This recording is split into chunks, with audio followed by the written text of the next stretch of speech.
Please, close your eyes for just a moment. Try to remember a specific sound or smell from your childhood.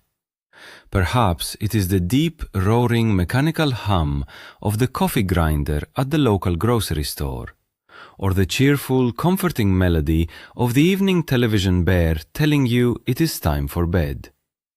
Welcome, my dear friends. Today we are taking a slow, beautiful journey back to the 1960s, 1970s, and 1980s in Hungary. We will revisit 20 everyday details and rituals that, looking back now, seem like absolute magic. And I promise you, by the time we reach the very last memory on our list, a deeply touching story about the women in our families, your heart will feel as warm as it did on those carefree summer afternoons. Before we begin our journey, let us think about how differently time flowed back then. In our youth, time was not something we constantly chased. It moved slower, without the frantic rush of modern technology. Waiting for a television program to start, waiting for a letter to arrive, or standing in line for fresh bread were not burdens. They were simply the rhythm of life. Today, there is a common myth that without smartphones and instant messaging, our lives were somehow poorer or more isolated. But we know the absolute truth. The lack of constant digital noise meant our emotional lives were incredibly rich. When we spoke, we looked each other in the eye. When we gathered, we were truly present. We did not have endless choices, but what we did have, we appreciated deeply. We took care of our belongings, we knew our neighbors by name, and we found genuine happiness in the smallest, simplest things. It was an era where patience was a virtue, and human connection was the most valuable currency we possessed. Now, let us walk down memory lane together and remember those beautiful days. And now let us remember the magical atmosphere of the local grocery store, the beloved közért. Close your eyes and try to recall that unmistakable aroma that hit you the moment you pushed the heavy metal door open. It was the rich, intoxicating smell of freshly roasted coffee beans being ground in the large industrial grinder right there at the counter. Do you remember how loud it was? That deep, roaring mechanical sound that vibrated through the floorboards. You would hand over your small paper bag of beans to the shop assistant in her crisp white or blue apron. She would pour them into the top of the red or beige machine, press the heavy black button, and suddenly the whole shop would fill with a fragrance that meant home, comfort, and the beginning of a peaceful weekend. People did not rush. You stood in line, chatting with your neighbors about the weather, your children, or the latest broadcast on the radio. The freshly ground coffee was then carefully folded back into a paper bag, trapping the heat and the oils inside. Walking home with that warm little package in your hands felt like carrying a precious treasure. It was a simple daily chore, but it held a sense of community and sensory joy that modern plastic capsules could never replicate. Let us turn our memories to the evenings, to a quiet ritual that united millions of families across the country. I am talking about the iconic television bear, the beloved TV Mackie. In the 1970s and 1980s, the evening did not truly begin until that familiar little tune started playing from the television set. Do you remember the excitement when the clock struck the hour? Children would run to the living room, sitting cross-legged on the carpet, staring at the glowing screen of the Videoton television. You watched as the little bear brushed his teeth, put on his pajamas, and sat down with his own tiny bear companion to watch the screen. It was not just a cartoon. It was a gentle, reassuring boundary between the busy day and the peaceful night. Parents knew that once the bear went to sleep, it was time for the little ones to go to bed, while the adults stayed up to watch the evening news broadcast. The magic lay in the shared experience. Every single child in the country was watching the exact same bear at the exact same moment. We did not need hundreds of channels or endless streaming platforms. That one short animated sequence gave us a profound sense of security and belonging. And now let us travel back to the hot, shimmering summers by the shores of Lake Balaton. Can you feel the warm breeze carrying the unmistakable scent of fried dough and garlic? Eating a langosh at the beach was not just a quick snack, it was the ultimate summer ritual.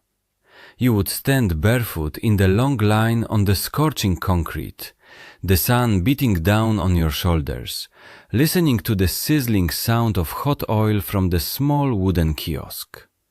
The vendor, usually a cheerful woman with a flour-dusted apron, would stretch the dough with practiced, magical hands, dropping it into the bubbling cauldron. Do you remember the exact moment she handed it to you on a thin piece of paper? The oil would almost immediately soak through, making your fingers greasy, but you did not care. You rubbed the raw garlic clove over the crispy, blistered surface, sprinkled it with salt, and maybe added a dollop of sour cream and grated Trappista cheese. Biting into that hot, chewy, salty perfection while still wet from the lake was a taste of pure freedom. It was a taste that defined our youth, our family holidays, and the simple joy of a carefree summer day by the Hungarian sea. Let us recall the unique adventure of traveling in the legendary Trabant car. Today, modern cars are silent and odorless, but back then, getting into a Trabant was a full sensory experience.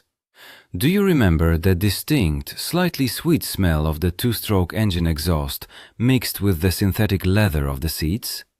It was the perfume of weekend getaways. Owning a car was a privilege, something families waited years for, often checking the postal lists with bated breath. When that little paper-bodied vehicle finally arrived, it became a cherished member of the family. You would pack the trunk to the brim with tents, blankets, and cooler bags for a weekend trip to the countryside.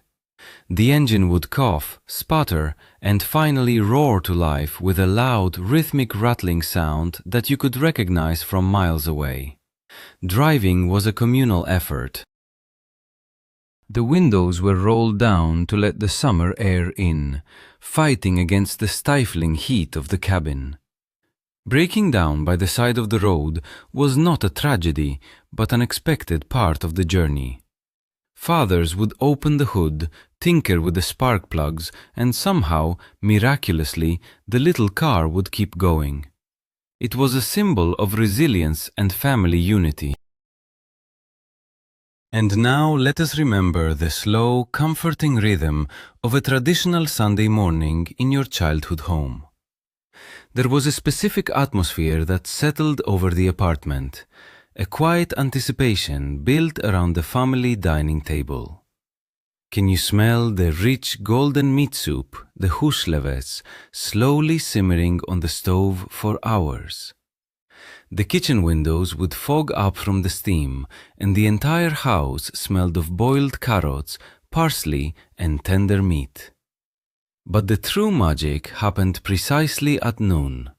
You would hear the loud, familiar chime of the noon bell echoing from the Kossuth radio, followed immediately by the cheerful folk music of the famous midday broadcast. That music was the unspoken command for the whole family to gather. The table was set with the best porcelain plates, the ones saved specifically for Sundays. You sat down together, pouring the steaming soup over thin homemade noodles. Nobody was rushing to look at a telephone or a computer screen. You looked at each other. You talked about the week, You laughed, and you shared the warmth of the meal. That golden soup was more than just nourishment. It was liquid love, holding the family together in a fast-changing world. Let us take a moment to reminisce about the simple mornings and the very specific ritual of drinking bagged milk. If you grew up in the 1970s or 80s, you definitely remember the Zaczkosztej. Milk did not come in sturdy cardboard cartons or elegant glass bottles. It came in soft, wobbly plastic pouches that felt incredibly strange to hold. Bringing the groceries home without bursting a bag was an art form in itself. Do you remember the exact technique required to open it? You would place the floppy bag carefully into a special plastic jug, a brightly colored holder designed just for this purpose. Then you would take a pair of scissors and snip off just a tiny triangle from the top corner. If you cut it too big, the milk would spill everywhere. If you cut it too small, it would take forever to pour. And there was nothing quite like the taste of the bagged cocoa bought from the school buffet.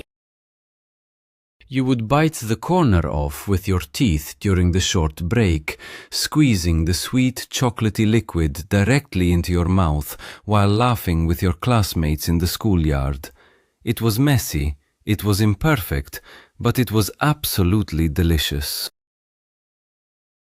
Let us turn our minds to the soundtrack of our youth, specifically the crackling, magical voice of the portable Sokol radio. Before the era of pocket-sized music players and endless digital playlists, this small, heavy leather-cased box was our connection to the wider world. Do you remember how it felt to carry it? The thick leather strap swinging against your wrist, the solid weight of the batteries inside. You would take it everywhere, to the garden, to the beach, or just out on the balcony on a warm summer evening. Turning the small, stiff dial was a delicate operation. You had to have the fingers of a surgeon to find the right frequency, listening past the loud bursts of static until you suddenly caught the clear voice of the announcer or the opening chords of your favorite song. The sound quality was far from perfect. It was tinny, scratchy, and often faded in and out with the wind. But that imperfection is exactly what made it so special. When a good song came on, everyone around you stopped what they were doing to listen. The little radio brought neighbors together, turning a quiet afternoon into a shared musical experience that modern headphones have completely erased. And now let us remember a very peculiar, yet deeply beloved sweet treat that defined the colder months of our childhood. I am talking, of course, about the winter ice cream, the famous telifagi. Today, we can buy real ice cream any day of the year, but back then, ice cream parlors closed their doors when the autumn leaves began to fall. To cure our sweet cravings, the grocery stores offered this brilliant, magical illusion. Do you remember unwrapping the thin, shiny foil? Inside was a classic, slightly soft wafer cone, filled not with freezing dairy, but with a dense, rich, intensely sweet cocoa-flavored cream, topped with a thin layer of hardened dark chocolate. Biting into it was a textural adventure. The cone was rarely crispy, usually carrying a slightly chewy texture, while the heavy, sugary cream inside stuck to your teeth. Yet we absolutely loved it. It was a clever substitute that made us feel like it was summer in the middle of December. Walking home from school in the freezing snow, holding a winter ice cream in your mitten-covered hand, was a small but profound joy. It taught us to find happiness in clever imitations and to appreciate the sweetness of simple things. Let us revisit the absolute thrill of walking into a major department store for the first time, guided by the cheerful television advertisements of the Scala Coppe. For a generation used to small, specialized neighborhood shops, the opening of the grand department stores felt like stepping into a futuristic wonderland. Do you remember the sheer size of the building, the bright fluorescent lights, and the mechanical hum of the escalators? Moving stairs were such a rarity that children would ride them up and down just for fun, completely mesmerized. The store had everything under one roof. You could smell the distinct combination of new clothes, leather shoes, washing powder, and the cafeteria food lingering in the air. The television commercials featured the animated little character with his catchy jingle, making every shopping trip feel like an event. You would walk through the wide aisles, staring at imported goods, colorful toys, and household appliances that seemed like miracles of modern technology. Buying a new winter coat or a set of plates was a major family outing, a day-long adventure filled with excitement, wonder, and perhaps a slice of cake at the store cafe. Let us recall the weight of anticipation waiting outside a bright red and yellow public telephone booth. In a time when very few households had a private telephone line, making a call was a deliberate, almost ceremonial act. Do you remember the heavy metallic clink of the special token, the tantus, dropping into the slot? Later, it was the heavy 2-forint coin that granted you a few precious minutes of connection. The booth itself was a tiny enclosed universe. It always smelled faintly of old cigarette smoke, damp paper from the torn phone book, and the metallic scent of the heavy black receiver. You would lift the cold handset to your ear, wait for the long dial tone, and carefully spin the heavy rotary dial. Each number took a second to return to its place with a satisfying mechanical whirring sound. If the line was engaged, you lost your coin and had to start all over again. Because calls cost money and effort, you never wasted words. Every sentence mattered. You called to announce a safe arrival, to wish a happy birthday, or to arrange a date. We spoke less often back then, but the words we shared inside those glass boxes carried so much more weight and genuine meaning. And now let us taste the sweet, bubbly memories of the soft drinks that defined our celebrations. Before international cola brands flooded the market, we had our own legendary, magical beverages. First came the Bambi, with its distinctive ribbed glass bottle and the slightly sticky synthetic orange flavor that tasted like pure childhood joy. But then came the true star of the 1970s and 80s, the Traubi soda. Do you remember the first time you tasted it? The green glass bottle was always sweating with condensation when pulled from the grocer refrigerator. The moment you popped the metal cap, a sharp hiss released the scent of fresh aromatic grapes. Pouring it into a glass, you watched the thick, aggressive bubbles rush to the top. It was the drink of birthdays, name days, and special Sunday lunches. It was not something you drank to quench your thirst on a regular Tuesday. It was a luxury. The taste was crisp, genuinely fruity, and refreshingly sharp. Sharing a large bottle with your siblings, carefully measuring out the portions so everyone got exactly the same amount, was a lesson in fairness and a memory of sweet, sparkling happiness. Let us journey back to the excitement of crisp autumn mornings and the thrill of school excursions. The night before a trip, your mother would pack your backpack with meticulous care, and there was one item that was absolutely mandatory.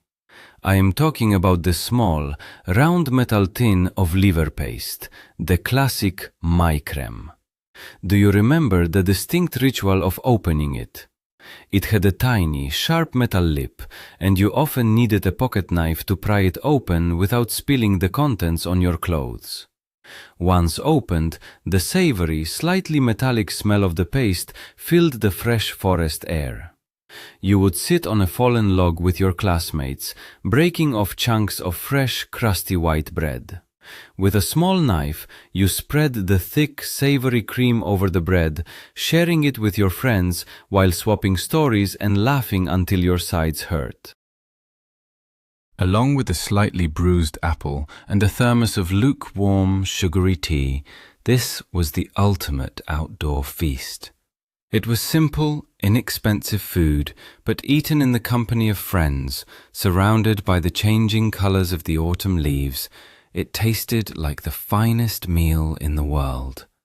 It was a taste of adventure and innocent youth. Let us remember a quiet, beautiful hobby that almost every little girl and many little boys practiced with absolute devotion. I am speaking of the great napkin collections. In an era before endless digital entertainment, children found magic in the simple beauty of printed paper. Do you remember the feeling of a thick, heavy album filled with perfectly pressed, colorful napkins? They were sorted by theme: flowers, animals, cartoon characters, and intricate folk patterns.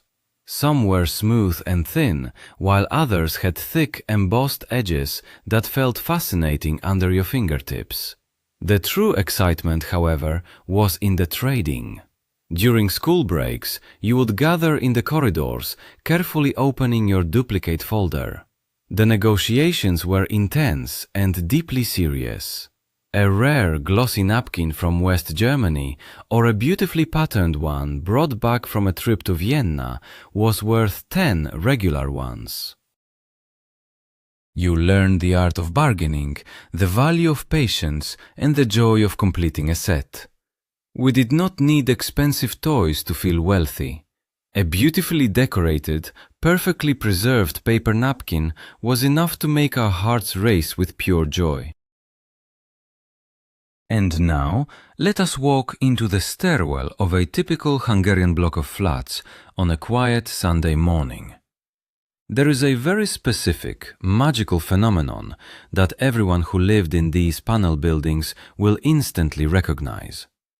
By 10 o'clock in the morning, a heavy, delicious scent would begin to seep through the thin doors and fill the entire concrete staircase. It was the unmistakable, unified smell of hundreds of families frying breaded meat, the legendary rántott. Do you remember walking up the stairs, trying to guess which floor the strongest scent was coming from? You could hear the muffled, rhythmic sound of meat mallets pounding the pork slices, echoing through the walls like a strange, comforting percussion instrument. Next came the loud sizzle of hot sunflower oil as the breaded cuts were gently dropped into the pan. Even though the walls were thin and you could hear your neighbors arguing or watching television, this shared Sunday ritual created an invisible bond between all the residents. Without ever speaking a word, the whole building was united in the exact same culinary rhythm. It made the cold concrete corridors feel warm, familiar, and undeniably like home. Let us board the train from our past, settling into the green leather seats of a crowded compartment. Traveling by rail in the 1970s and 80s was a slow, rhythmic journey, accompanied by the hypnotic sound of the wheels on the tracks. But the true highlight of the trip was the sudden appearance of the rolling food cart, pushed by the smiling attendant of the utasellato service. Do you remember the sight of that small metal cart moving down the narrow corridor? It was a rolling treasure chest. The absolute favorite, the undisputed king of railway sweets, was the special chocolate roll. It was a cylindrical treat wrapped in simple silver foil with a distinctive blue and red logo. When you carefully peeled back the foil, you revealed a sweet, dense, brightly pink rum-flavored cream surrounded by a chocolate coating. Biting into it as the train rolled past green fields and small villages was a magical experience. Your fingers would get slightly sticky, but the taste was a sweet reward for the long journey. That simple, foil-wrapped dessert made the endless hours on the train fly by, turning a tedious trip into a memorable adventure filled with sugar and wonder. Let us turn our minds to the classroom, to the smell of fresh paper and the meticulous art of writing.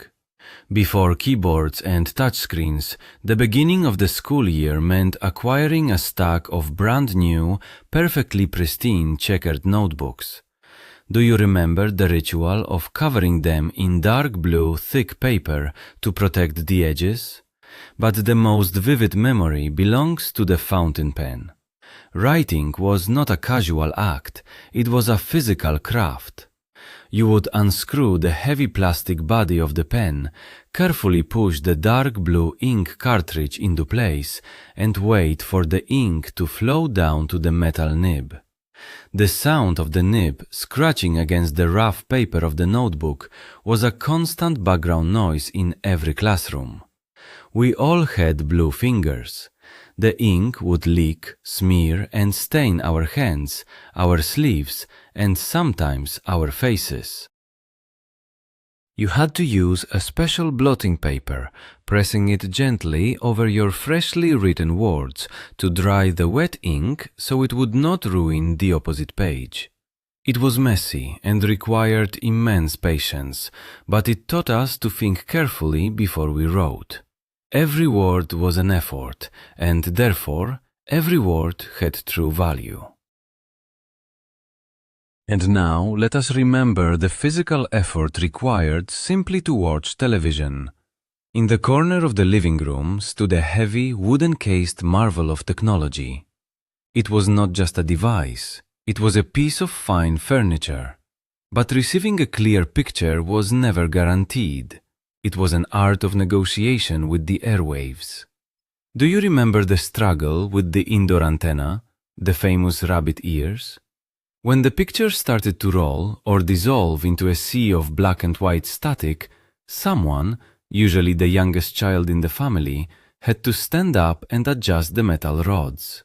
You would move them an inch to the left, then tilt them slightly backward, listening to your father shout directions from the sofa. "Stop! Do not move! It is perfect!" he would say. And you would have to stand frozen in that awkward position just so the family could finish watching the evening broadcast. The television also smelled a certain way when it heated up, a warm scent of hot dust and glowing internal tubes.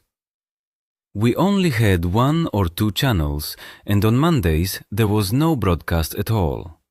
But gathering around that glowing wooden box, fighting for a clear picture, made watching television a true family event. Let us step inside the smoky, bustling atmosphere of a classic Hungarian espresso bar, the Presto. These small, dimly lit establishments were the pulsing heart of social life in the city. Do you remember the intense, lingering smell of roasted coffee blending perfectly with the sweet, heavy scent of popular cigarettes? The air was thick with it. You would walk up to the tall counter and order a black coffee. The barista, working a massive, shining silver espresso machine, would pull the lever with a loud, hissing release of steam. The coffee was always served in a specific heat-resistant glass cup with a small metal handle. Can you hear the sound of those glass cups clinking against the small ceramic saucers? It is a sound that defines an entire era. People did not take their coffee to go in Defiance paper cups. They stood at the counter or sat at small round tables covered with slightly sticky plastic tablecloths. They read the daily newspaper, debated politics in hushed voices, discussed football matches, and truly looked at one another. The Prezzo was a sanctuary of adult conversation, a place where time stopped for a quick, bitter sip of reality. Let us travel back to the vibrant, chaotic, and utterly magical atmosphere of the village fair, the Bucu. It was the absolute highlight of the year for any child. Do you remember the overwhelming wave of sounds and smells as you approached the dusty field where the fair was set up? The air was thick with the scent of roasted almonds, spinning cotton candy, and the metallic smell of the shooting gallery. The loud, slightly distorted pop music blared from the giant speakers of the Dodgem cars. You clutched your few coins tightly in your pocket, carefully planning how to spend them. But the most iconic symbol of the fair was the honey cake heart, the meze scalat sieve. It was a bright red, perfectly baked masterpiece, decorated with intricate white icing, small floral patterns, and a tiny, often slightly blurry mirror glued right in the center. Young men would buy them for the girls they liked, a silent but incredibly powerful declaration of affection. The cake was usually too hard to eat, but that was never the point. You hung it on the wall of your bedroom, preserving the memory of the music, the spinning rides, and the innocent romance of a beautiful late summer afternoon. Finally, let us remember a quiet, gentle ritual that belonged to the mothers and grandmothers of our families. I am talking about the arrival of the Nőklapja, the women's weekly magazine. In a world with limited media, this large-format, colorful publication was a window to fashion, cooking, and emotional comfort. Do you remember the rough, slightly porous texture of the paper and the specific smell of the fresh ink when you opened a brand new issue? Buying it at the local newsstand was the highlight of the week, but the magic was in how the magazine was shared. Once the grandmother finished reading the advice columns, the short stories, and admiring the sewing patterns, she did not throw it away. She passed it on to the mother, who passed it on to the neighbor, who then handed it to a friend. A single copy would travel through an entire apartment building, its pages becoming softer and more wrinkled with every loving touch. The recipes cut out from its pages still live in handwritten notebooks in our kitchens today. It was not just a magazine. It was a physical thread of wisdom, comfort, and solidarity that connected the women of our youth, binding generations together through the simple act of reading. As we come to the end of our journey, it becomes incredibly clear that we do not simply miss the old objects, the crackling radios or the heavy telephone tokens. What we truly miss is the way we felt when we held them. We long for our youth, for the comforting presence of the people who are no longer with us, and for that irreplaceable feeling of community that defined our days. We miss the time when life was tactile, when joy was shared face to face, and when every small detail of the day held a certain kind of innocent magic. If this journey brought warmth to your heart, please subscribe to the channel and leave a like on this video, as it helps us preserve these precious memories for future generations. And now, I turn to you, my dear friend. Which of these 20 memories brought a tear to your eye, and what is your most cherished personal story from those beautiful decades? Please sit down and write your memories in the comments below, because I would absolutely love to read them.